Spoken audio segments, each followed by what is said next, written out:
நாமத்தினாலே கூறி வந்திருக்கிற உங்கள் யாவரையும் நாங்கள் வாழ்த்து வரவேற்கிறோம். இந்த வழியிலும் கர்த்தருடைய சத்தத்துக்காக நாங்கள் செவி கொடுக்க இருக்கிறோம். நாங்கள் சங்கீத புத்தகம் 1ஆம் அதிகாரத்துக்கு நாங்கள் திருப்பிக் கொள்வோம். சங்கீதம் 1ஆம் அதிகாரத்துக்கு நாங்கள் திருப்பிக் கொள்வோம். திருப்பி நாங்கள் 1வது வசனத்தை வாசிப்போம். துன்மார்க்கருடைய ஆலோசனைகள் நடவாமலும் பாவிகளுடைய வழிகளில் நில்லாமலும் பரியாசக்காரர் உட்காரும் இடத்தில் உட்காராமலும் இருக்குமுள்ள நல்ல ஆண்டவரே, இந்த நல்ல நாளுக்காக நல்ல திரும்பி நாங்கள் ஸ்தோத்திரிக்கிறோம். உம்முடைய வார்த்தை கர்த்தாவே சுவாமி, நீர் எங்களுக்கு அனுப்பி எங்களை குணமாக்குகிறவர் நீர், எங்களை விடுதலை ஆக்குகிறவர் நீர், எங்களுடைய பாவங்களை கண்டித்து உணர்த்துகிறவர் நீர், சகல சத்தியத்துக்கு நேராகவும் எங்களை வழிநடத்துகிறவர் நீர். ஆகவே உம்முடைய வார்த்தையை கேட்டு அதன்படி வாழ எங்களை நீர் தகப்பனை நடத்தும்படியாக நாங்கள் ஜெபிக்கிறோம். அப்படி சில கிருபைக்காக உங்களுக்கு நன்றி நன்றி என்று சொல்கிறோம். உடைய தெய்வீக பிரசன்னம் நடந்த கூறி வந்திருக்கிற ஒவ்வொரு மீதும் வந்து அமரட்டும். அதுபோல் ஆண்டவரே, வலைதளங்களிலே இந்த சத்திய செய்தியை கேட்கிற ஒவ்வொருடைய வாழ்க்கையிலும் அவர்கள் மீது உடைய பிரசன்னம் இறங்கி அநேகருக்கு கர்த்தாவை ரட்சிப்பை கொடுத்து அவர்களை ஆசீர்வதிக்கும்படியாக நாங்கள் ஜெபிக்கிறோம். அப்படி சில கிருபைக்காகவும் நடுவுத்துறை நாங்கள் ஸ்தோத்திரிக்கிறோம். இந்த வளமிலிருந்து கருத்திலே எல்லாவற்றையும் ஒப்புக் கொடுக்கிறோம். பேசுகிறது நான் அல்ல, இந்த தேவனாகிய கர்த்தர் என்னிலிருந்து வெளிப்படுத்தும்படியாக ஜெபிக்கிறோம். என்னை தகப்பனை மறைத்து உண்மை வெளிப்படுத்தி உங்களுடைய நாமத்தை மகிமைப்படுத்தும்படியான காரியங்களை நீர் இந்த பூமியிலே உண்டு பண்ணும்படியாக நாங்கள் ஜெபிக்கிறோம். அப்படி கிருபைக்காக உங்களுக்கு நன்றி செலுத்தி இயேசு கிறிஸ்துவின் தூய நாமத்தை வந்திருக்கிறோம் எங்கள் ஜீவன் ஒரு நல்ல பிதாவே. ஆமென் ஆமென். ரைட், நாங்கள் கடந்த வாரம் நாங்கள் பார்த்தோம் வந்து சானே உனக்கு என்ன சொல்றது வந்து என்ன நாங்கள் பார்த்தோம், ஏன் உனக்கு நல்ல பலன் கிடைக்கவில்லை என்று பார்த்தோம் இல்லையா? இன்றைக்கு நாங்க பார்க்கிறோம், உனக்கு நல்ல பலன் கிடைக்குமா, எவ்வாறு கிடைக்கும், உனக்கு நல்ல பலன் கிடைக்குமா, அது எவ்வாறு கிடைக்கும் என்ற தலைப்புல இன்றைய நாளிலே நாங்கள் பார்க்கிறோம். சரி, இந்த துன்மார்க்கருடைய ஆலோசனைகள் நடவாமலும் அப்படின்ற ஒரு வார்த்தையை நாங்கள் கவனிச்சு பார்க்கிற பொழுது நல்லா கவனிக்க, இந்த துன்மார்க்கர் என்ற வார்த்தைக்கும் அடுத்து வரப்போகிறதான இந்த வசனங்களுக்கும் இருக்கக்கூடியதான ஒரு தொடர்பு என்ன சொல்லி பார்த்தீங்கன்னு சொன்னா, வேதத்தை கேளாதவர்கள், வேதத்துக்கு தங்களுடைய வாழ்க்கையை ஒப்புவிக்காத எல்லா மனுஷர்களும் துன்மார்க்கர்கள் என்றதான லிஸ்ட்ல தான் அவ்வளவு பேர் இருக்கிறாங்க. நல்ல கவனிங்க, வேதத்தை கேட்க மனமில்லாதவர்கள், வேதத்தின்படி செய்ய மனமில்லாதவர்கள், வேதத்தின்படி நடக்க மனமில்லாதவர்கள் எல்லாரும் யாராக இருக்கிறாங்கன்னு சொல்லி பார்த்தீங்கன்னா துன்மார்க்கர்களாக இருக்கிறார்கள். இந்த காரியங்களை குறித்து நாங்க பார்க்கிற பொழுது நல்லா கவனிங்க, ஆதியாகம புத்தகம் 3ஆம் அதிகாரத்துக்கு நீங்க திருப்பிக் கொள்ளுங்க. ஆதியாகம புத்தகம் 3ஆம் அதிகாரத்துக்கு திருப்பி 1வது வசனத்தை சத்தமா வாசிங்க. தேவனாகிய கர்த்தர் உண்டாக்கின சகல காட்டு ஜீவன்களை பார்க்கிலும் சர்ப்பமானது தந்திரமுள்ளதாய் இருந்தது. அது ஸ்திரியை நோக்கி, நீங்கள் தோட்டத்தில் உள்ள சகல விருட்சங்களின் கனியையும் புசிக்க வேண்டாம் என்று தேவன் சொன்னது உண்டோ என்றது. நல்ல கவனிங்க, இங்க முதல் துன்மார்க்கனாக, அதாவது துன்மார்க்கனாக என்ன சொல்லி பார்த்து சொன்னா, ஆண்டவருடைய வேதத்தை கேட்டு அதன்படி செய்ய அல்லது அதன்படி நடக்க விடாதபடிக்கு ஒரு துன்மார்க்கன் என்ன பண்றான்னு சொல்லி பார்த்தீங்கன்னு சொன்னா, தேவனுடைய முதல் மனுஷர்களாகிய ஆதாம் ஏவாளுடைய வாழ்க்கையில ஒரு மிகப்பெரிய வீழ்ச்சியை கொண்டு வருவதற்காக ஒரு வார்த்தையை இங்கே உபயோகப்படுத்துகிறது நாங்கள் பார்க்கக்கூடியதாக இருக்கிறது. நல்ல கவனிங்க, அந்த வார்த்தை எப்படிப்பட்ட வார்த்தை அப்படின்னு சொல்லி கவனிச்சு பார்த்தீங்கன்னு சொன்னா, தேவனாகிய கர்த்தர் உண்டாக்கின சகல காட்டு ஜீவன்களை பார்க்கிலும் சர்ப்பமானது தந்திரம் உள்ளதாக இருந்தது. அப்ப ஒரு சர்ப்பத்தை பார்த்து அல்லது பாம்பை பார்த்து அவனுடைய வேதம் சொல்லுகிறது அது தந்திரம் உள்ளதாக இருந்தது என்று சொல்லப்படுகிறது. நல்ல கவனிங்க, அப்ப தந்திரம் யாருக்குள்ள இருக்கிறதோ, தந்திரமான மனம் யாருக்குள்ள இருக்கிறதோ அவர்களை தான் சத்துருவானவன் பாவிக்கிறான், தேவனுடைய ஜனங்களை விழத்தள்ளும்படியாக. நல்லா கவனிச்சுக் கொள்ளுங்க, யாரிடத்துல தந்திரமான மனம், அதாவது நிறைய ட்ரிக்ஸோட செயல்படக்கூடியதான எந்த மனிதர்களுடைய வாழ்க்கை அப்படிப்பட்ட ஒரு தரமுள்ள வாழ்க்கையாக இருக்குதோ அப்படிப்பட்ட தரமுள்ள ஒரு மனிதனை தேர்ந்தெடுக்கிறான் சத்துருவானவன். எதுக்காக அப்படின்னு பாத்தீங்கன்னா, தேவனுடைய பிள்ளைகளை வீழ்த்தும்படியாக. அப்படி வீழ்த்தும்படியாக தெரிந்து கொள்ளப்படுகிறதான அந்த தந்திரமான மனிதர்களை நீங்க கவனிச்சு பார்ப்பீங்கன்னு சொன்னா, இந்த உலகத்துல பாருங்க நிறைய நிறைய நிறைய நிறைய நிறைய தேவனுடைய பிள்ளைகளை விழத்தள்ளும்படியான காரியங்கள் நடைமுறையில் நடந்து கொண்டே இருக்கிறது. அது எப்படியான ரூபங்கள் எல்லாம் வரும் அப்படின்னு அநேகமா பாத்தீங்கன்னு சொன்னா, சிறு பிள்ளைகளுக்கு வந்து தின்பண்டங்கள் வழியாக வரும். சின்ன பிள்ளைகளுக்கு என்ன மாதிரியான நோக்கத்துல வரும் அப்படின்னு பாத்தீங்கன்னா, அவங்க விரும்பி சாப்பிடக்கூடியதான உணவுப் பொருட்களை தயாரிக்கிறவங்க என்ன பண்ணுவாங்க சொல்லி பார்த்தீங்கன்னு சொன்னா, அதாவது டொஃபீஸ் இப்ப நீங்க பார்க்கும்போது அதுகள் மூலமாக சின்ன பிள்ளைகளுக்கு தெரியாமலேயே அவங்களுக்கு சில தவறான காரியங்களை கொண்டு செல்லக்கூடியதான நிறைய நிறுவனங்கள் நீங்க என்ன பண்ணி சொன்னா கள்ளத்தனமா செயல்பட்டு கொண்டிருக்கிறாங்க. அடுத்து வாலிபர்களுடைய வாழ்க்கையை நீங்க கவனிப்பீங்கன்னு சொன்னா சரி, அவர்களுடைய வாழ்க்கையில் இன்றைக்கு போதை வஸ்துகள், போதை தரக்கூடிய ட்ரக்ஸுகள், இந்த மாதிரியான காரியங்கள் மூலமாக இன்றைக்கு அவருடைய வாழ்க்கையை கடம் புரள செய்யும் அளவுக்கு இன்றைக்கு உலகம் என்ன செய்து கொண்டிருக்கிறது, இருந்து கொண்டிருக்கிறது. சரி, அதே போல பெரியவர்கள் நீங்க கவனிச்சு பார்ப்பீங்கன்னு சொன்னா அவங்களுக்கும் அதே மாதிரி அவங்களுடைய அந்த வாழ்க்கைக்கு ஏற்ற பிரகாரமான ரீதியில அவங்களுடைய வாழ்க்கையில மதுபானங்கள் அதெல்லாம் வந்து அவங்களோட வாழ்க்கை என்ன பண்ணிட்டு பார்த்தீங்கன்னு சொன்னா அவங்கள அப்படி சீரழிச்சு கொண்டிருக்கிறது. இப்ப நீங்க இந்த காலப்பகுதியில் பார்க்கும் பொழுது மிகவும் தந்திரமான முறையில இன்னைக்கு சிறுவர் முதல் இன்னைக்கு சிறிய பிள்ளைகளுக்கு வந்து அழுத உடனே பிள்ளைகள் கையில கொடுக்கிறது வந்து பால் போத்தல இல்ல, மாறாக போன தந்தி கொடுப்பாங்க. போனை கொடுத்தோன்னா உடனே அழுக என்ன செஞ்சிடும் பிள்ளைகளுக்கு நின்று போயிடும். சரி, வாலிப பிள்ளைகளாக வரும்பொழுதே ஒரு போனை வாங்கி கொடுத்துட்டா பிள்ளைங்க வேற ஒன்றும் தேவையில்ல, போன் மிக முக்கியமான சாமான் சொல்லி போன்ல நின்றுடும். அதே மாதிரி பெற்றோர்களுடைய வாழ்க்கையில் இன்னைக்கு போன் இல்லாட்டி ஒண்ணுமே பண்ணலாது அவங்களால. அந்த அளவுக்கு இன்னைக்கு போன் மிகப்பெரிய ஒரு தந்திரமான ஒரு இடத்தை பிடிச்சு இன்னைக்கு அநேகரை வழிவிலக செய்து கொண்டிருக்கிறதை எங்களால் பார்க்கக்கூடியதாக இருக்கிறது. இது நாங்கள் யாருமே இல்ல, இது இல்ல நீங்க பேசுறது பொய்ன்னு சொல்றது எங்களால் யாராலையுமே முடியவே முடியாது. அந்த அளவுக்கு இன்றைய நாளிலே நாங்கள் பார்க்கக்கூடியதாக இருக்கிறது. நல்ல கவனி. அப்ப தந்திரம் எதற்குள்ளெல்லாம் இருந்து வருகிறதோ அதெல்லாம் நம்முடைய தேவனுடைய ராஜ்யத்தை விட்டு நம்மளை விலத்தழுகிறதற்கான காரியத்தை என்ன இருக்கும் செய்து கொண்டிருக்கும். ஆகவே நாங்கள் அதில் கவனமாக இருப்பதற்கு கர்த்தரினால் எங்களோடு கூட பேச விரும்புகிறார். சொல்லுங்க அல்லேலூயா. நல்ல கவனிங்க. அப்ப என்ன நடந்துச்சு சொல்லி பார்த்தீங்கன்னு சொன்னா, அந்த தந்திரம் உள்ளதான அந்த பாம்பு அந்த பெண்ணை நோக்கி, எந்த பெண்ணை நோக்கி, ஏவாள் என்றதான அந்த முதல் பெண்மணியை நோக்கி என்ன கேட்குது அப்படின்னு சொல்லி பார்த்தீங்கன்னு சொன்னா, சகல விருட்சங்கள், அதாவது நீங்கள் தோட்டத்தில் உள்ள சகல விருட்சங்களின் கனியையும் புசிக்க வேண்டாம் என்று தேவன் சொன்னது உண்டோ அப்படின்னா என்ன நல்ல கவனிங்க. இங்கதான் அவன் ஒரு காரியத்தை எழுப்புகிறான். அதாவது நீங்க கேள்வி கேட்பதற்கு, நாங்கள் கேள்வி கேட்பதற்கு, இது என்னன்னு பார்ப்பதற்கு, சாரே மூடி வச்சிருக்கிற ஒரு காரியத்தை திறந்து பார்க்கணும், என்ன இருக்குன்றத பார்க்கணுன்ற மாதிரியான ஒரு சந்தேகத்தை தூண்டுவிக்க கூடியதான ஒரு வார்த்தையை பிரயோகப்படுத்தி பேசுகிறது நீங்க பார்க்கக்கூடியதாக இருக்கிறது. நல்ல கவனி. தேவன் சொன்னது உண்டோ அப்படின்னா நிச்சயமா தேவன் சொன்னது உண்டோன்ற கேள்வி எழுப்பின உடனே இந்த பெண் தெரிஞ்சிருக்கணும் அப்படின்னு பாத்தீங்கன்னா, தேவன் சொல்லியிருக்கிறார் எல்லா தோட்டத்தில் அவ்வளவு மரத்தினுடைய கனியை என்ன செய்ய சொல்லிக்கிறார், சாப்பிட சொல்லியிருக்கிறார் என்ற ஒரு நினைவுக்குள்ள இருந்திருந்தா அப்ப பேசுறது யாருன்றது என்ன இருக்கலாம், கண்டுபிடிச்சிருக்கலாம். அப்ப இந்த கேள்வியை எழுப்பும் பொழுது, இந்த கேள்வியை எழுப்புகிறவர் யார்? என்ன நல்லா அழகா இருக்குதே, பாம்பாச்சே, இதனோட வந்து ஒரு அழகான முறையில் பேசுதே. சரி, அப்ப என்ன நடக்குது அப்படின்னு சொன்னா, முதலாவது அவருடைய பார்வை எதை நோக்கி போனிச்சு சொல்லி பார்த்தீங்கன்னா, அந்த பாம்பினுடைய வர்ணனையை குறித்து தான் பார்க்க ஆரம்பிச்சிச்சு. பாம்பினுடைய வர்ணனையை பார்த்துச்சு. அதுக்கு பிறகு அந்த பாம்பு என்ன பேச வருகிறது என்றதை செவி கொடுக்கிறதுக்கு என்ன செய்யுது அந்த மனுஷன் முயற்சி செய்கிறது. சரி, அப்ப பார்க்கணும், கேட்கணும், மூன்றாவது என்ன பண்ணணும், செயல்பட வேண்டும். இதுதான் இங்க நடக்கிறதான சம்பவத்தை நாங்க என்ன செய்யறோம் வந்து நாங்க பார்க்கிறோம். இன்றைக்கு நீங்க கவனிச்சு பார்த்தீங்கன்னு சொன்னா, சரி, இந்த கேள்வியை எழுப்பின உடனேயே இந்த பெண்ணுக்குள்ள ஏற்பட்டது என்னன்னு சொன்னா சந்தேகம். அடுத்து நீங்க பாத்தீங்கன்னு சொன்னா, அதே சர்ப்பம் அந்த ஸ்திரீயை நோக்கி சொல்லுது, நீங்கள் சாகவே சாவதில்லை என்று சொல்லுகிறது. அப்ப சாகவே சாவதில்லை என்று சொன்னது சரிதானா இல்ல பிழையா அப்படின்றத நீங்க வேதத்துல வந்து கவனிச்சு பார்க்கும் பொழுது, உண்மையிலே நீங்க சாவதே சாவதில்லை என்று சொல்றதான வார்த்தை அங்க உண்மையை தான் பேசுறான். யார் பேசுறது? சாத்தான் பேசும்பொழுது உண்மையை பேசுகிறான். சில நேரம் உங்களிடத்துக்கு வரக்கூடிய தந்திரமான சில செயல்பாடுகள் உங்கள் முன்னால உண்மையை கொண்டு வரும். ஆனா அந்த உண்மைக்குள் இருக்கக்கூடிய மறைமுகமான காரியத்தை நீங்கள் கண்டறிந்து கொள்வதற்கு உங்களோடு கூட இருக்க வேண்டியது தேவ வார்த்தை. தேவ வார்த்தை உங்களோடு கூட இருக்குமாக இருந்தா வருகிறது உண்மைதான். அந்த உண்மையை சொல்கிறவர் யார்? அந்த உண்மையை கொண்டு வருகிறவர் யார்? அதை நீங்க உங்க வாழ்க்கை என்ன செய்யலாம், நீங்க கண்டுபிடிக்கிறதுக்கு உங்களுக்கு இலகுவாக இருக்கும். நீங்க சாகவே சாவதில்லை. அடுத்த வசனத்துல வாசிங்க, 5ஆம் வசனத்துல, நீங்கள் இதை புசிக்கும் நாளிலே உங்கள் கண்கள் திறக்கப்படும் என்றும் நீங்கள் நன்மை தீமை அறிந்து தேவர்களைப் போல் இருப்பீர்கள் என்றும் தேவன் அறிவார் என்றது.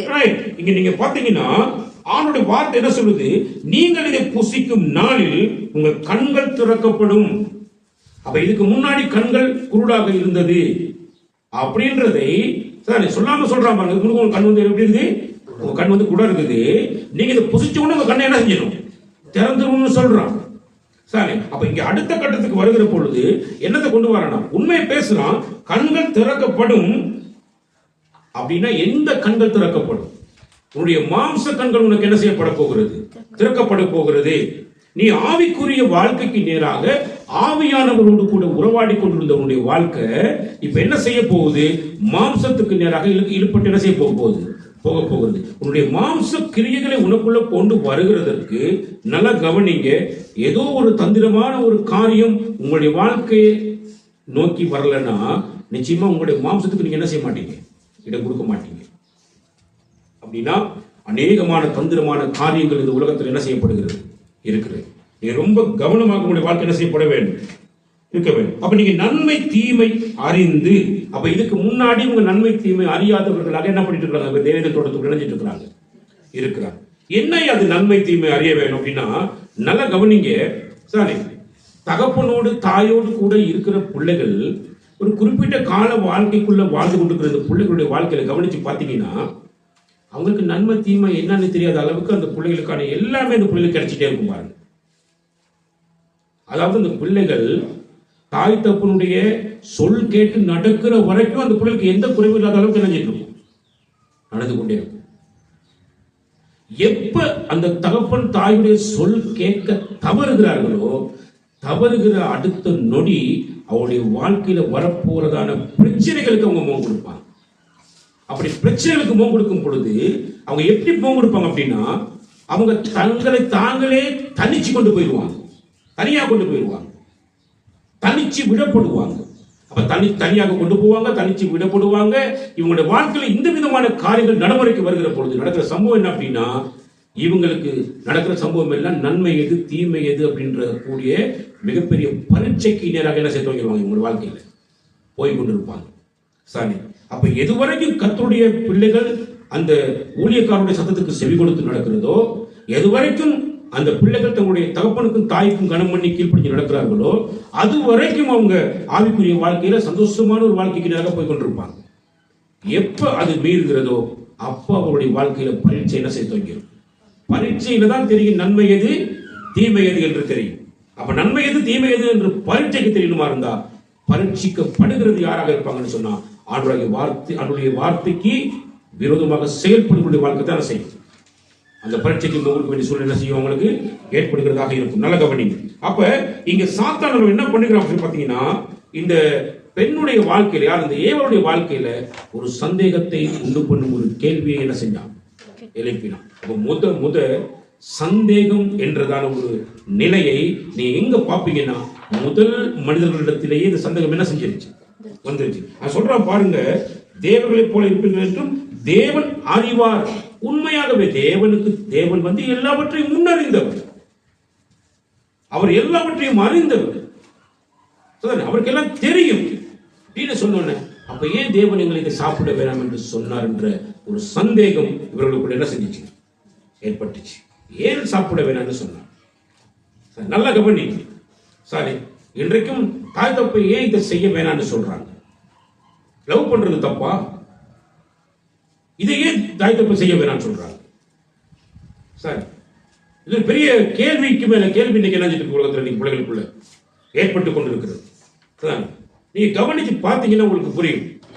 ஏன் தாய் தப்பு இதை செய்யாது அப்படின்னு சொல்றாங்க? ஏன் இங்க போய் நிக்காதுன்னு சொல்றாங்க?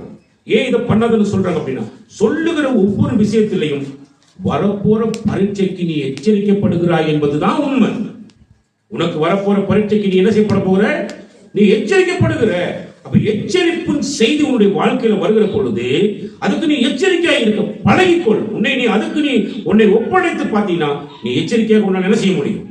இருக்க முடியும். மீறினால் உன் வாழ்க்கையில வரப்போறது ஆபத்தாக என்ன செஞ்சிடும்? இருக்கும். நல்ல கவனி. அப்ப ஆகவேதான் ஆண்டவருடைய வார்த்தையில இன்றைக்கு சாத்தான் என்ன பண்றான்னு சொன்னா, கேள்வி இந்த விதமாக என்ன செய்யறான்? எழுப்புகிறான்.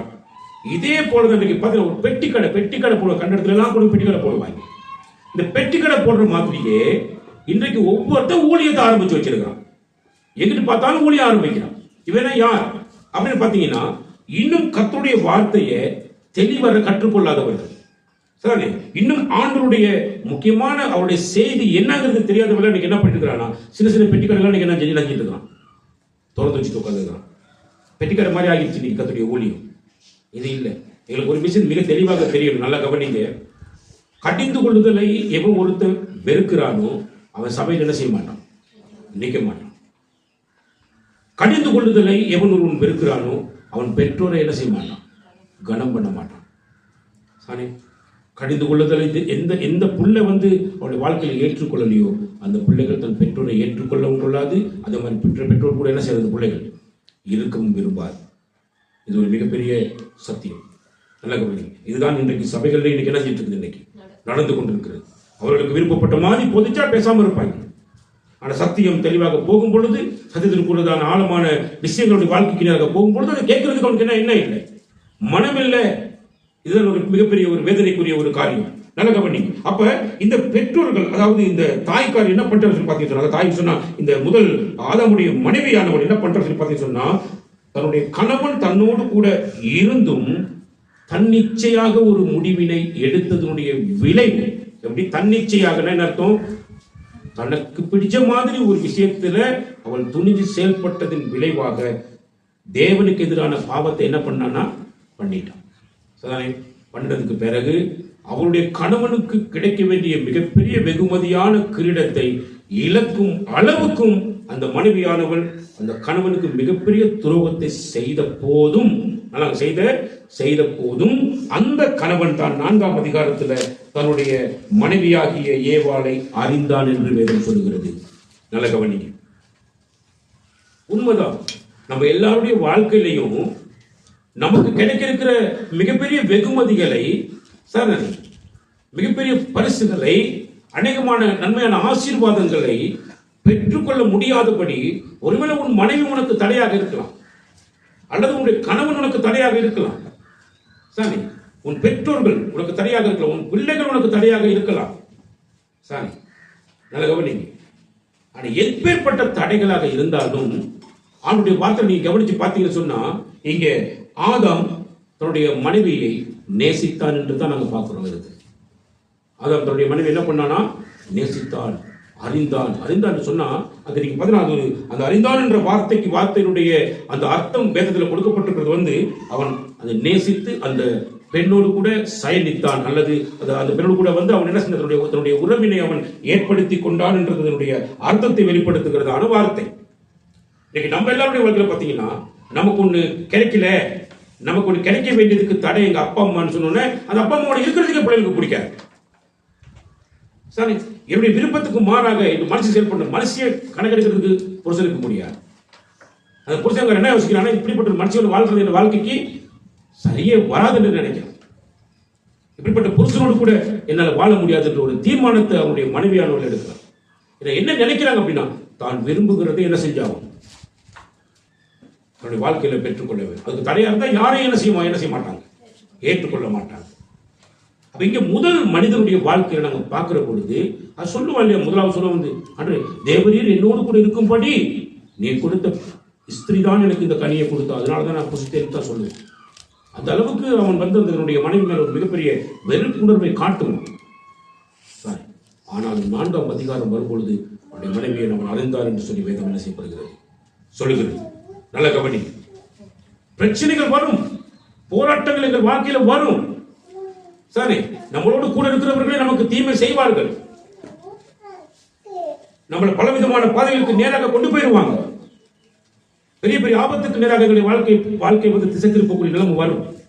நாம நம்பி இருக்கிற பிள்ளைகள் நம்ம விரும்புகிறத செய்ய மாட்டாங்க, நம்ம எதிர்பார்க்கிற காரியத்தை ஒரு நாள் என்ன செய்ய மாட்டாங்க, கொண்டு வர மாட்டாங்க, பெரிய இழப்பாக தான் இருக்கும். சரி, ஒன்று செய்தால் ஆண்டவருடைய கிருபையை பெற்ற நாம அன்பை செலுத்துகிற பொழுது நிச்சயமாய் அதற்கேற்ற பலனை நம் தேவன் நமக்கு என்ன செய்ய துவங்கிடுவார், செய்ய ஆரம்பிச்சிருவார். ஆகவே தீமைக்கு தீமை நம்ம என்ன செய்ய முடியாது. தீமை நன்மையால் தான் நாங்கள் என்ன செய்ய வேண்டும், வெல்ல வேண்டும். சரி, நல்ல கவனிங்க. அப்படிப்பட்ட அந்த தாய் தப்பனுடைய குணாதிசயங்களை கவனிங்க. அவர்களுடைய ஜென்மத்தில் அவருடைய பிறப்பில் இருக்கக்கூடிய அந்த என்ன சொல்றது பாவத்தை கவனிங்க. சாலை ஏவலுடைய மொத்த குணாதிசயத்தையும் கொண்டவனாக சந்தேக பேர்வழியாக எந்த புள்ள உலகத்துக்கு வந்துச்சுன்னு கவனிச்சு பாருங்க. யார் வந்தது, முதல் மனுஷன் யார்? காயின் வந்தான். யாருடைய சந்தேக பேர் வழியாக? ஏவலுடைய சந்தேக பேர் வழியாக. சரி, கர்த்தருடைய வார்த்தை கனம் பண்ண இல்லை. தனக்கு கொடுக்கப்பட்டதான கணவனை அவள் என்ன செய்யவில்லை? கனம் பண்ணவில்லை. தன் கணவனை மதிச்சா அவள் கணவனுக்கு கிடைக்க வேண்டிய வெகுமதிக்கெல்லாம் மிகப்பெரிய ஒரு தடையாக இருந்தவள் அவருடைய வாழ்க்கை. அவ சாவே இல்லை. சாகவே சாவா என்று வேதம் சொல்லியிருந்தது. சாகும்படி தேவன் அனுமதிக்க இல்லை, மாறாக சாவை பார்க்கும்படி செய்தார் தெய்வம். ஏன்னா இவங்களுடைய பெற்றோர்களுடைய அக்கிரமங்களை பிள்ளைகளிடத்தில் வரப்படுவேன் என்று தேவன் சொன்ன காரியத்தை சதானே அவர் முன்னாடி இருந்த முதல் மனிதனுடைய வாழ்க்கையிலேயே செயலாற்றி காண்பிச்சவர் நம்முடைய தெய்வம். நல்ல கபடி. அப்ப குணாதிசயம், இன்றைக்கு ஒரு தாயினுடைய குணாதிசயத்தை பார்க்கும் பொழுது உலகத்தின் பழமொழி சொல்ல தாயை போல புள்ள, நூலை போல சேலை அப்படிமா, தாயை போல புள்ள அப்படிமா. நல்ல கபடி. உலகத்துல அப்படிதான் பேசுவோம். இன்னைக்கு நீங்க பாத்தீங்கன்னா இந்த முதல் தாயானவள் தன்னுடைய வாழ்க்கையில கற்பந்தரிச்சு பெற்றதான அந்த பிள்ளை அவளுடைய மொத்த சுபாவத்தை வெளியே கொண்டு வந்துச்சு. மொத்த சுபாவத்தை வெளியே கொண்டு வந்துச்சு. இன்னைக்கு எத்தனை தாய்மார்கள் அப்படி இருக்கிறீங்க? வீட்டுகள் இருக்கிறீங்க, உங்களுடைய கணவனை மதிக்காம, உங்க கணவனுக்கு கீழ்ப்படியாம, உங்களுக்கு விரும்பின தன்னிச்சையாக நீங்க விஷயங்களை செய்யணும் அப்படின்னு சொல்லி எத்தனை பேர் அப்படி முடிவெடுத்து ஓடிட்டு இருக்கிறீங்க? கொஞ்சம் கவனிச்சு பார்த்தீங்கன்னா உங்களுடைய மொத்த சுபாவம் அப்படியே உங்க பிள்ளை மூலமாக நீங்க காண வேண்டிய மிகப்பெரிய ஒரு சூழ்நிலைக்கு நீங்க ஆளாக வேண்டி வரும். சாரி, இது நமக்கு மிக மிக முக்கியமான ஒரு பகுதி. இன்னைக்கு இருக்கிற நிறைய பெண் பிள்ளைகள், நீங்களாம் ஒரு நாள் என்ன செய்ய போறீங்க? தாயாக போறீங்க. அப்ப உங்களுடைய குணாதிசயம் எப்படி வெளிப்பட வேண்டும்? கர்த்தர் உங்களுக்கு கற்பித்ததில் நீங்க உறுதியாக இருக்கிறீங்களா? கர்த்தர் உங்களுக்கு கொடுத்தது போதும் என்று நினைக்கிறீங்களா? தந்திரக்காரன் வந்து பிடிக்கும்படி உங்களுடைய ஞானத்தை நீங்க இழந்துட்டு உட்கார்ந்து போறீங்களா? கொஞ்சம் சிந்திச்சு கவனிச்சு பாருங்க. சரி, அது ஒரு மிகப்பெரிய போராட்டம். அப்ப அந்த மனுஷன் எழும்புனா அவனுக்கு தேவனுடைய வசனம் போதிக்கப்பட்டது. தேவனை இவ்வாறு தான் ஆராதிக்க வேண்டும் என்று போதிக்கப்பட்டது. நாம என்ன செய்யல அப்படின்னா, அவன் தேவனை வந்து சந்தேக கண்ணோடு என்ன செஞ்சிட்டான்? பார்த்துட்டான். அவனுக்குள்ள சந்தேகம் ஏற்பட்டது. அவனுக்குள்ள திருப்தி இருக்கவில்லை. தேவனை ஆராதிப்பதற்காக தன்னுடைய வாழ்க்கை முழுமையாக என்ன செய்யப்படவில்லை? ஒப்படைக்கப்படவில்லை. சரி, அதனாலதான் அவன் சரியான காணிக்கையை தேவனிடத்துக்கு கொண்டு வரவில்லை. எப்படின்னா, என்ன காணிக்கை கொண்டு வர்றதுக்கு முன்னாடி அவன் தன்னுடைய வாழ்க்கையை கர்த்தருக்காக என்ன செய்யவில்லை? அர்ப்பணிக்கவில்லை. தன்னுடைய வாழ்க்கையை கர்த்தருக்காக அர்ப்பணிக்க வேண்டும். முதலாவது, நமக்குள்ள எவ்வளவு பிரச்சனைகள் இருக்கலாம், போராட்டங்கள் இருக்கலாம். இந்த போராட்டங்களுக்கெல்லாம் விடுதலை தரக்கூடியவர் நம்முடைய கர்த்தர். அவரை நோக்கி ஆராதிக்கிற எங்களுடைய வாழ்க்கை எப்படி இருக்கும் அப்படின்னா, நான் எப்பேற்பட சொல்ல எனக்கு பிரச்சனை கிடையாது. என் வீட்டில் என்னுடைய மனைவி கர்த்தரை விசுவாசிக்கலையா? No problem. பிள்ளைகள் நோ ப்ராப்ளம். ரட்சிப்பு கர்த்தருடைய எனக்கு ரட்சிப்பு தந்துகிறார் அப்படின்னா என் ரட்சிப்பை நான் காத்துக்கொள்ள வேண்டும். என் ரட்சிப்புக்கு ஏற்ற கிரியைகளை நான் செய்ய வேண்டும். என் ரட்சிப்புக்கு ஏற்ற கிரியைகளின்படி நான் நடக்க வேண்டும். என்னை நான் சரிவர நான் செயல்படுத்துவதற்கு நான் என்னை ஒப்புவிப்பேன். ஆனால் இவங்களாம் என்ன ஆட்டத்தை ஆடினாலும் கட்டாயம் என் பின்னால வர வேண்டும். அதை ஆண்டவர் என்ன செய்வார்? உனக்கு நம்பிக்கை எப்படி இருக்கணும்? நிச்சயமா என்னுடைய வாழ்க்கைக்கு நேராக எனக்கு ரட்சிப்பை கொடுத்த தெய்வம் என் மனைவிக்கு, என் பிள்ளைகளுக்கு நிச்சயமா என்ன செய்வார்? கொடுப்பார். ரட்சிக்கப்பட்ட உன்னுடைய வீட்டாரும் என்ன செய்யப்படுவாங்க? ரட்சிக்கப்படுவாங்க என்று வேதம் சொல்லுகிறது. நல்ல கவனிங்க. இரண்டாவது குணாதிசயத்தை ஒரு ஆதாமுடைய குணாதிசயத்தை நீங்க கவனிச்சு பார்க்கிற பொழுது, ஆதாமுடைய குணாதிசயம் அங்கே ஆபேல் மூலமாக வெளிப்படுகிறதை நீங்க பார்க்கக்கூடியதாக இருக்கும். அப்ப பெற்றோர்களுடைய குணாதிசயங்கள் எவ்விதமாக பிள்ளைகள் மூலமாக வெளிப்படுகிறது நீங்க பார்க்க வேண்டும். சரி, அப்ப ஆதாமுடைய குணாதிசயம் யார் மூலமாக வெளிப்படுகிறது? ஆபேல் மூலமாக வெளிப்படுகிறது. ஏனென்றால் ஆதாம் மீறுதலுக்கு உட்படவில்லை அப்படின்னு சொல்லி வேதம் சொல்லுகிறது. 1 தீமோத்தேயு புத்தகம் 2ஆம் அதிகாரத்தினுடைய இறுதி பகுதி எடுத்து வாசிங்க.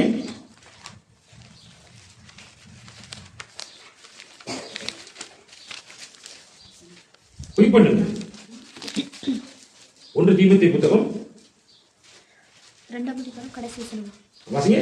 அப்படி இருந்தும் தெளிந்த புத்தியோடு விசுவாசத்திலும் அன்பிலும் பரிசுத்தத்திலும் 14ஆம் வசனத்தை வாசிங்க.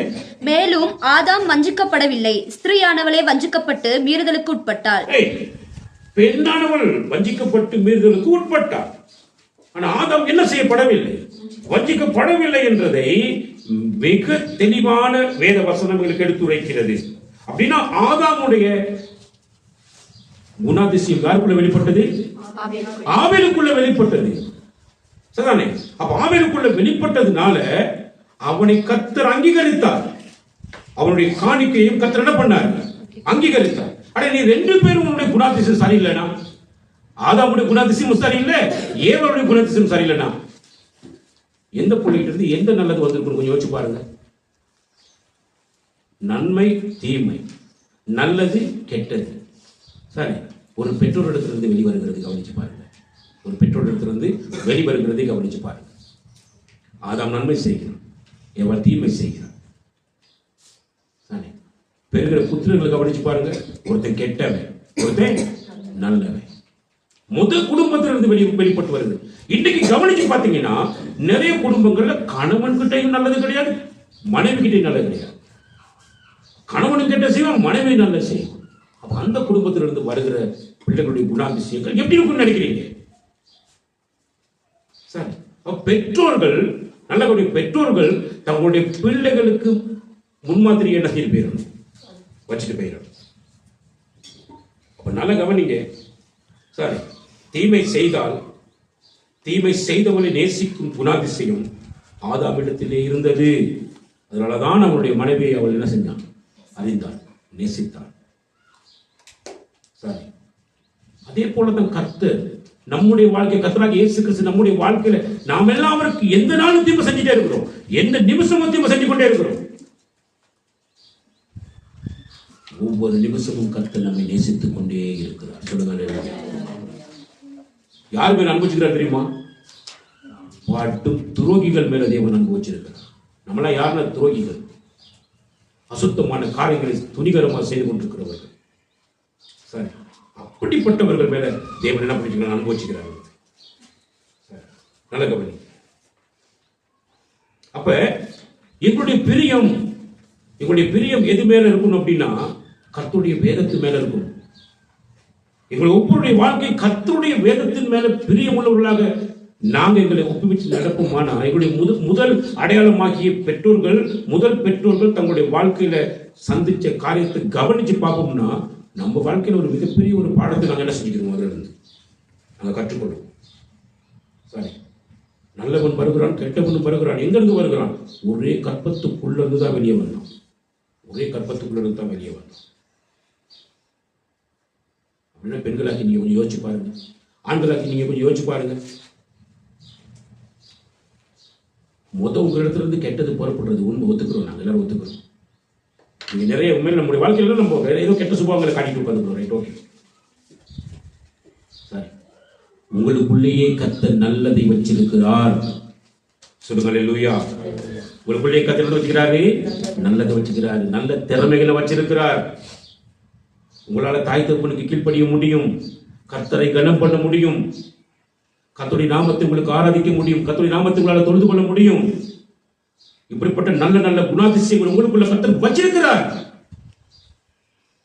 ஆனா நீங்க உங்களுக்குள்ள இருக்கிற கெட்டதை மட்டுமே தான் நினைச்சிருக்கிறீங்க, வெளியே கொண்டது காட்டிட்டு இருக்கிறீங்க. அதுதான் உங்ககிட்ட இருக்கிற பெரிய பெலை. சரி, மனைவி மேல கோபம் வந்தது, எரிச்சல் வந்தது உண்மைதான், ஆதாமுக்கு வந்தது உண்மைதான். ஆனா அவன் அந்த மனுஷியை நேசிச்சான், அவளை விட்டுவிடவில்லை. இன்றைக்கு அநேகர் தங்களுடைய வாழ்க்கையில தன்னுடைய மனைவியாரும் ஏதோ ஒரு சின்ன ஒரு தவறு, அப்படி செஞ்ச தவறு, ஏதோ ஒரு விஷயம் உன் மூலமாக, உன்னுடைய நடவடிக்கைகள் சரியில்லாததன் மூலமாக உன் மனைவியை நீ சரியான முறையில் என்ன செஞ்சிருக்கணும்? நீ கைட் பண்ணிருக்கணும். ஆதாம் சரியான முறையில் என்ன செஞ்சிருக்கணும்? தன்னுடைய மனைவியை கவனிச்சிருக்க வேணும், அந்த மனைவியை காத்திருக்க வேணும். நீ பண்படுத்தினா மட்டும் பத்தாது, நீ காக்கவும் வேணும். நானும் சொன்னார், காக்க தவறிட்டான். அதை காக்க தவறினது நிமித்தம் தான் ஒரு மிகப்பெரிய ஒரு போராட்டத்தின் வாழ்க்கை என்ன செஞ்சான், சந்திச்சான். ஆனா அவனுக்குள்ள இருந்தது தேவ உள்ளம், அவனுக்குள்ள இருந்தது. சொல்லுங்க அல்லேலூயா. தேவனுடைய உள்ளம் இருந்தது அவருக்கு. அதனாலதான் அந்த மனுஷி செஞ்ச பிரச்சனை, செஞ்ச பாவம், தனக்கு ஒரு பெரிய பேரிடியை கொண்டு வந்திருந்தாலும் அவள் மீது அவன் கசந்து கொள்ளவில்லை. உடனே நேசிக்க ஆரம்பிச்ச ஒரு அருமையான ஒரு கணவனாக என்ன செஞ்சார், தன்னுடைய வாழ்க்கையை காண்பித்த ஒரு மனிதனாக இருந்தார். இன்னைக்கு உங்களுடைய வாழ்க்கையில் இப்படி நடக்கும், கட்டாயம் நடக்கும். சாரி, எரிச்சல் என்ற நிலை அன்று நீங்க கொடுத்த ஸ்திரீ தானே எனக்கு இப்படி செஞ்சு போட்டா, நான் சாப்பிட்டேன் அப்படி சொல்லி கடவுள்கிட்டயே சாரி தன்னுடைய ஆதங்கத்தை வெளிப்படுத்தக்கூடிய ஒரு புருஷனானவனாக இருந்திருக்கலாம். ஒன்று செஞ்சு பார், உனக்குள்ள நல்ல விஷயம் நிறைய இருக்கிறது, உன்னால் அன்பு காண்பிக்க முடியும். அதை செஞ்சு பார். ஒரே கற்பத்துக்குள்ள இருந்து கெட்டது ஒன்று வருதுன்னா நிச்சயமா நல்லது அங்கிருந்து என்ன செய்ய போகுது, வருது. கட்டாயம் நன்மை உனக்குள்ள இருக்கிறது. உன்னால் கர்த்தருக்கு கீழ்ப்படிய முடியும். நீ செஞ்சுட்டு இருக்கிற எல்லா காரியங்களும் இருக்கிற பிழைகளை உன்னால் உணர முடியும். ஐயோ, என் ஆண்டவர் என்னை அழைத்தவர், என் ஆண்டவர் எனக்கு கொடுத்திருக்கிறதான மிகப்பெரிய ஆசீர்வாதத்தை நான் சுதந்திரித்துக் கொள்வதற்கு ஏன் நான் பெற்றோருக்கு கீழ்ப்படியல, ஏன் பெற்றோருக்கு என்ன பண்ண முடியல, நான் போற வழி தவறான வழியா இருக்கு. தவறான வழியில போயிட்டு இருக்கிற ஒவ்வொரு பிள்ளைகளுக்கும் சரியான பாதையில் நடக்கக்கூடிய மொத்த திறமைகளும் இருக்குதா இல்லையா? இருக்கு, மொத்த திறமையும் இருக்கு. கர்த்தர் அவன் அவனுக்குள்ள அதை என்ன பண்ணி வச்சிருக்கிறார் முடியும். அப்ப நாங்க தான் தீர்மானம் பண்ணவே, நான் தீமையை செய்வதற்கு முயற்சி செய்கிறேனா, நன்மையை செய்வதற்கு நான் முயற்சி செய்கிறேனா, நான் தான் என்னுடைய வாழ்க்கை என்ன செய்ய வேண்டும், தீர்மானம் பண்ண வேண்டும். சாரி, நான் தீர்மானம் பண்ணும்போது தந்திரமானவன் என்னோடு கூட இருப்பானா இருந்தா நான் கெட்டதை செஞ்சுட்டே இருப்பேன். எப்படி கெட்ட செஞ்சுட்டு இருப்பேன்? பிள்ளைகள் வரலையா, எங்கம்மா போனீங்க? டியூஷனுக்கு போனேன், அங்கே போனேன், கொஞ்சம் அங்கே காய்ச்சிட்டு இங்கே காய்ச்சிட்டு லேட் ஆகிடுச்சு, பஸ்ஸுக்கு பிரச்சனை, பஸ் அங்கே உடஞ்சிச்சு, டயர் போயிடுச்சு, சதானே அது புட்டுக்குச்சு இது புட்டுக்குச்சுன்னு சொல்லி பொய்யை பேசி தந்திரமான ரீதியில் தன்னுடைய தாய் தகப்பனை ஏமாத்துக்கிற அருமையான பிள்ளைகளாக நீங்க இருப்பீங்கன்னா தந்திரமானவன் உங்களுக்குள்ள நினைச்சிட்டு இருப்பான், உங்களை வழி நடத்தி கொண்டு இருப்பான். டியூஷனுக்கு போனேன், டியூஷன் முடிச்சு உடனே வந்தேன், பஸ் எடுத்து ஏறினேன், வீட்டுக்கு வந்துட்டேன் அப்படின்னு சொல்லி பிள்ளைகள் தானே தங்களுடைய வாழ்க்கையில உண்மை நிலையை காட்டி தொடர்ந்தும் தங்களுடைய வாழ்க்கையில் ஆசீர்வாதத்தை பெற்றுக்கொள்ளக்கூடிய அளவுக்கு பிள்ளைகள் போகுதுன்னா அவங்களோடு நல்லவராகிய தெய்வம் கிரியை செய்வார். சரி, அப்ப 2 பேர் இருக்கிறாங்க இல்லையா? 2 பேர் இருக்கிறாங்க. ஒன்று தந்திரமாக செயல்படக்கூடிய சாத்தான் இருக்கிறான், இன்னொன்று அன்பை நடத்தக்கூடிய ஆண்டவர் இருக்கிறார்.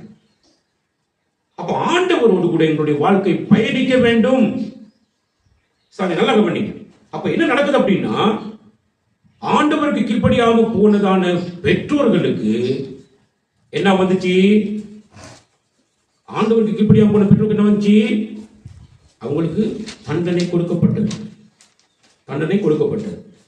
சரி, அவர்கள் செய்த பாவத்தினுடைய பிரதிபலனை அவர்கள் கண்கொண்டு பார்க்கும்படியான மரணம் அங்கே சம்பவித்தது. அந்த மரணத்தை யார் செய்ததுன்னு பாத்தீங்கன்னா, ஒரே கற்பத்திலிருந்து வெளிப்பட்ட அவனுடைய பிள்ளையே தான் என்ன பண்ணான், செய்தான். வெளியிலிருந்து என்ன செய்யல, வரவில்லை. இதிலிருந்து நாங்கள் என்ன கற்றுக்கொள்கிறோம்? பின்னால் யாரும் தூங்காதீங்க தயவு செஞ்சு. இதிலிருந்து நம்ம என்ன கற்றுக்கொள்கிறோம்? இதிலிருந்து கர்த்தர் எங்களுக்கு என்னத்தை வெளிப்படுத்திக் கொண்டிருக்கிறார், அதுதான் நீங்க கவனிக்க வேண்டும். சரி, அப்ப ஆண்டவருடைய வார்த்தை எங்களுக்குள்ள முன்னதாக கொடுக்கப்பட்டாச்சு. கொடுக்கப்பட்டதுக்கு பின்பதாக தேவன் மேல் சந்தேகப்படும் அளவுக்கு எங்களுடைய வாழ்க்கையில் ஒரு கேள்வி உண்டாக்கும் ஒரு செய்தியை கொண்டு வந்தவன் யார்? துன்மார்கள். ஒரு கெட்டவன் விஷயத்தான் எங்கள் வாழ்க்கையில கொண்டு வந்தார். அப்ப நாங்க என்ன கண்டிருக்கணும்? அந்த கேள்வி வரும்பொழுது, ஐயோ நாங்க ஆண்டவர் நாங்க ஒருபோது ரசிச்சிடக்கூடாது, நாங்க சந்தேகப்பட்டிடக்கூடாது. விசுவாசிகளாகி அழைக்கப்பட்ட உங்களுடைய வாழ்க்கையில் ஆண்டவரே சொல்லுவது, நீ முதலாவது தேவனுடைய ராஜ்யத்தையும் அவருடைய நீதியை தேடி, மற்றவெல்லாம் உனக்கு என்ன செய்யப்படும்? கூட கொடுக்கப்படும். நீ விசுவாசிக்க வேண்டும். விசுவாசத்துக்கு உன்னுடைய வாழ்க்கையில் வர வேண்டிய தடை என்னன்னா, சந்தேகம் என்ற தடை. என்ன தடை அப்படின்னா,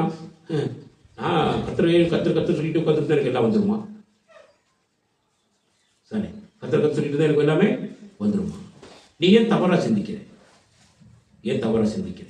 அவனை தெளிவா பேசுற இல்லையா? ஆகாயத்து பட்சிகளை கவனிச்சு பாருங்க அப்படிங்கிறார். ஆகாயத்து பட்சிகளை கவனிச்சு பாருங்க அப்படின்ற. அதை விதைக்கிறதும் இல்லை, நூற்கிறதும் இல்லை, களஞ்சியங்களிலே சேர்த்து வைக்கிறதும் இல்லை, மிக தெளிவா பேசுகிறார். அப்ப நீங்க தவறா புரிஞ்சுக்கிற? நான் கத்தர் சொல்லிட்டு உட்காந்துருந்தா என்ன கிடைச்சிருமான்னு ஏன் இந்த ஒரு குப்பத்தரமான கேள்வி எனக்கு கேட்கிற? அப்படி ஒன்று யோசிக்கணும். பறவை இருக்கிறது சும்மா கிடைக்கல. பறவைகள் எதுவுமே சும்மா இருந்து சாப்பிடல.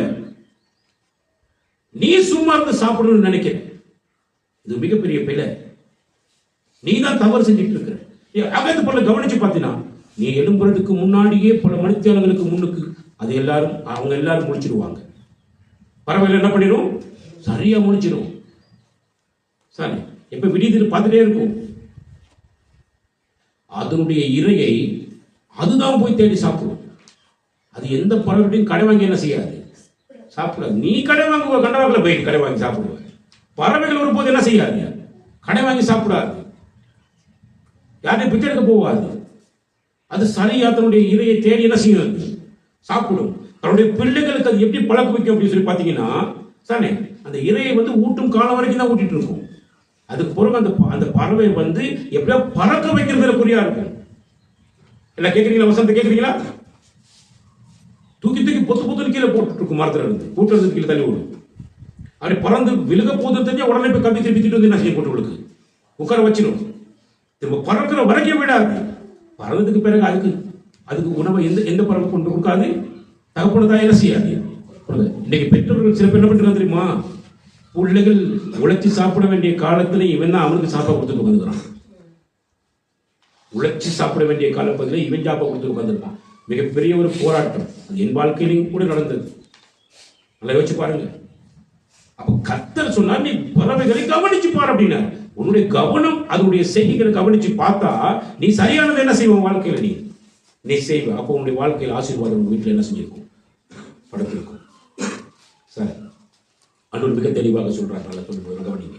அப்ப நல்லது கெட்டது, நன்மை தீமை, நல்லவன் கெட்டவன் அப்படின்ற சகல காரியத்தையும் நாங்கள் கற்றுக்கொள்வதற்கு கர்த்தர் எங்களுடைய வாழ்க்கையில் அநேக நன்மைகளை எங்களுக்கு என்ன வேதத்தில் என்ன வச்சுக்கிறார், தெளிவுபடுத்தி வச்சிருக்கிறார். வேதத்தை கவனிச்சு பாருங்க. வேதத்துல தேவன் எவ்வளவு அழகான காரியங்களை பண்ணிடுறாரு கொஞ்சம் கவனிச்சு பாருங்க. இப்ப நல்லவனோட அப்படி முடிஞ்சு போயிருச்சா? திரும்ப நல்ல வரலையா?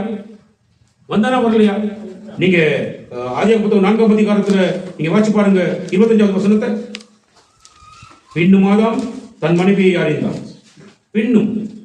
பின்னும் ஆதாம் தன் மனைவியை அறிந்தான். சரிதானே?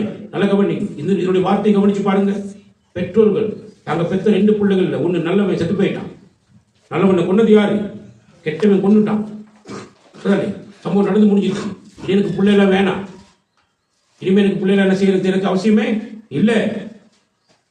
சரி, ஒரு பிரச்சனை, ஒரு போராட்டம், ஒரு இழப்பு உன்னுடைய வாழ்க்கையில நடந்திருந்தாலும் நீ உன்னுடைய வாழ்க்கையின் இலக்கை நோக்கி ஓடுவதை நிப்பாட்டிடாத. ஒரு நாள் அப்படி நிப்பாட்டிடாத. இழப்பு வரும். நீ எதிர்பார்க்கிற காரியம், உன்னுடைய வாழ்க்கை எதிர்பார்க்கிற சந்தோஷம் ஒருவேளை உன் வாழ்க்கை என்ன செய்ய முடியாது. நீ எதிர்பார்க்கிற உனக்கு ஒருவேளை கிடைக்காம போகலாம். ஆனா நீ செய்ய வேண்டிய விஷயம் என்ன அப்படின்னா, அடுத்து நீ என்ன பண்ணணும், அப்படி ஒரு நல்லவன் செத்துட்டானா, அது நல்லவன் அப்படி முடிஞ்சு போயிட்டானு பார்க்க கூடாது. என்ன செஞ்சிடும் அப்படின்னா, நல்லவன் வேண்டுமா, நல்லவன் வருவானா. என்னுடைய வாழ்க்கையில எனக்கு பலதரப்பட்ட பிரச்சனைகளுடைய வாழ்க்கையில வந்திருக்கலாம், வரலாம். ஆனா நான் சோர்ந்து போயிட்டு அப்படியே உட்கார்ந்துருந்தேன். இன்றைக்கு இந்த இடத்துல நான் இல்லை. எனக்கு நடந்த சம்பவத்துல சரி.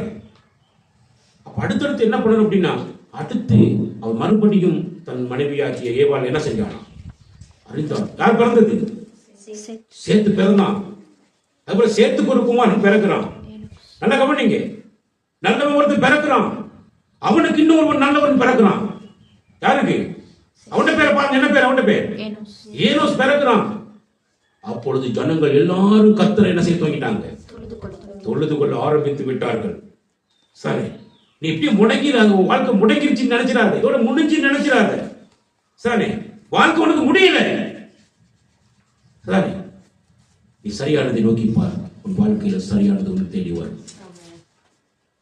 நீ நல்லதை செய்ய உன்னுடைய வாழ்க்கையை நீ விட்டு கொடுத்து பார். நல்லதை செய்வதற்கு தேடிப்பார். சரி, ஆண்டவர் நல்ல வழி உன்னுடைய வாழ்க்கை நல்லதை கொண்டு வந்து சேர்ப்பார். நாங்கள் நினைக்கிறதெல்லாம் எங்க வாழ்க்கை நடக்கிறது இல்லை. கர்த்தர் நினைக்கணும், அவர் விரும்ப வேண்டும். அப்பதான் காரியங்கள் என்ன செய்யும், எங்க வாழ்க்கையில நல்ல ஒரு என்ன செய்யும், நடக்கும். சரி, அப்ப கர்த்தருக்கு கீழ்ப்படிந்த, கர்த்தருடைய வார்த்தையை தன்னுடைய வாழ்க்கையில கடைபிடித்த ஆபேலுடைய வாழ்க்கை அப்படியே முடிந்து போகல.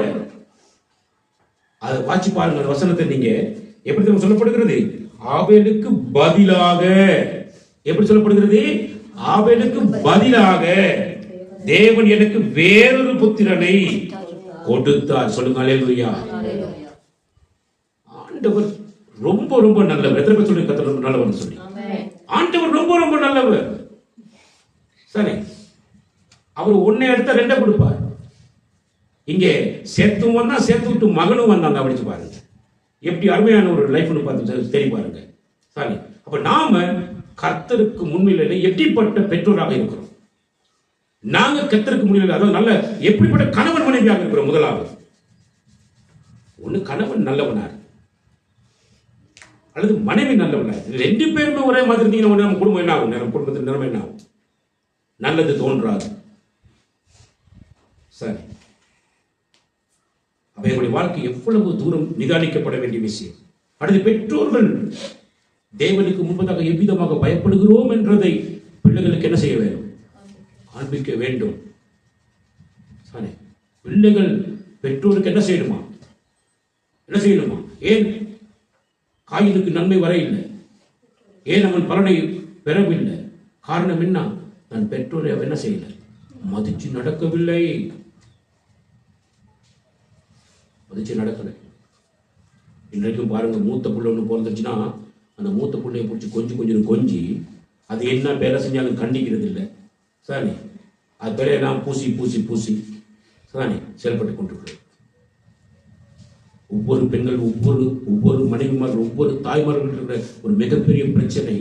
சரி, பிள்ளைகள் செய்யற எல்லா காரியத்தையும் அப்படியே பொத்தி தனக்குள்ளேயே மறைச்சு வச்சுக்கிறது. ஏன்னா முதல் ஏவாள் நடந்த சம்பவம், கண்ணு திறக்கப்பட்டது, தன்னுடைய நிர்வாணத்தை பார்த்தது, எல்லாத்தையும் மொத்தத்துல மறைச்சிட்டு தான் போயிட்டு என்ன செஞ்சா? ஆதாம் கிட்ட கொண்டு போய் கனியை கொடுத்தா சாப்பிட சொல்லி. என்ன கண்ணு திறந்துச்சுங்க, நான் மாம்சத்தை பார்த்துட்டேன், என் நிர்வாணத்தை பார்த்துட்டேன், நீங்க சாப்பிடாதீங்கன்னா என்ன செய்ய சொல்லல. அப்படியே ஒழிச்சு மறைச்சு கொண்டு போய் நஞ்சிருச்சு கொடுத்துச்சு. அவனும் எடுத்து சாப்பிட்டான். இன்னைக்கு ஒவ்வொரு பெண்கள் பிள்ளை இருக்கிற பிரச்சனை தெரியுமா? நம்முடைய பிள்ளைகள் செய்யற எல்லா விஷயத்தையும் புருஷங்களுக்கு மறைச்சி தான் செய்யற எல்லா பிள்ளையும் மறைச்சி, தான் பிள்ளைகள் செய்யறதையும் மறைச்சி, இன்னைக்கு குடும்பத்துல எந்த குடும்பத்துல இன்னைக்கு என்ன வர மாட்டேங்குது? சந்தோஷ சமாதானம் வரவே மாட்டேங்குது. சரி, அதனாலதான் அவள் தன்னுடைய முதல் மகனை ஒரு மோசகரமான ஒரு மனுஷனாக நஞ்சு விட்டான், வளர்த்து விட்டுட்டான். இன்னைக்கு நீங்களும் நானும் எப்படி இருக்கிறோம்? சரி, அதுல ஆதம் தன்னுடைய இரண்டாவது மகனை அழகான விதத்தில் நஞ்சிட்டான், வளர்த்து நல்லவனாக ஆக்கி விட்டுட்டான். சரி, மறுபடியும் அவனுடைய அன்பை வெளிப்படுத்தி காண்பிக்கிறான். அப்படியே அப்பா, நீ இவ்வளவு மோசமா நடந்து என் புள்ள நஞ்சிருச்சு, என் அன்பான புள்ளைய கொண்டு போட்டான். உன் புள்ள இனி உனக்கு இருக்க எந்த பிரச்சனை, இனிமே டீலிங் கிடையாது, உடனே டைவர்ஸ் போடு. அப்படி டைவர்ஸ் எல்லாம் கொடுக்கல. மறுபடி என்ன செய்யறான்? வந்து தன்னுடைய மனைவியை நேசிக்கிறான். நேசிச்சு தன்னுடைய குடும்பத்தை மறுபடியும் கொண்டு வர்றான். நல்லவர்கள் 2 பேர் உலகத்துக்குள்ள என்ன செய்யறாங்க? வர்றாங்க. எல்லா ஜனங்களும் கர்த்தர் நாமத்தை என்ன செய்யறாங்க?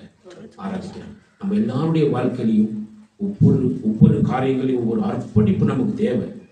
நம்ம எங்களை அர்ப்பணிக்க வேண்டும்.